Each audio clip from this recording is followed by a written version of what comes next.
Mark 3, and the word of Yahuwah reads, Yeshua went into the synagogue again and noticed a man with a deformed hand. Since it was the Sabbath, Yeshua's enemies watched him closely. Would he heal the man's hand on the Sabbath? If he did, they planned to condemn him. Yeshua said to the man, "Come and stand in front of everyone." Then he turned to his critics and asked, "Is it legal to do good deeds on the Sabbath, or is it a day for doing harm? Is this a day to save or to destroy it?" But they wouldn't answer him. He looked around at them angrily because he was deeply disturbed by their hard hearts. And he said to the man, "Reach out your hand." The man reached out his hand, and it became normal again. At once the Pharisees went away and met with the supporters of Herod to discuss plans for killing Yeshua.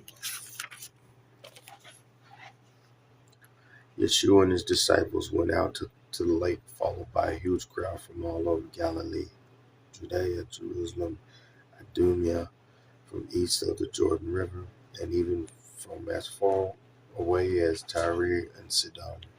The news about his miracles had spread far and wide, and vast numbers of people came to see him for themselves. Yeshua instructed his disciples to bring around a boat and to have it ready in case he was crowded off the beach. There had been many healings that day.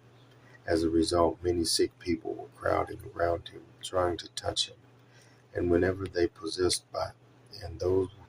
by evil spirits caught sight of him, they would fall down in front of him, shrieking, "You are the Son of God." But Yeshua strictly warned them not to say who he was.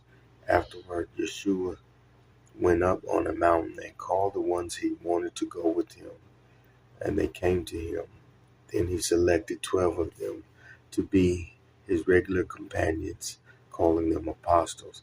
He sent them out to preach and he gave them authority to cast out demons. These are the names of the 12 he chose. Simon, he renamed him Peter. James and John, the sons of Zebedee, but Yeshua nicknamed them sons of thunder. Andrew, Philip, Bartholomew, Matthew, Thomas, James, son of Alphaeus, Thaddeus, Simon the Zealot, Judas Iscariot, who later betrayed him. When Yeshua returned to the house where he was staying, the crowds began to gather again, and soon he and his disciples couldn't even find time to eat.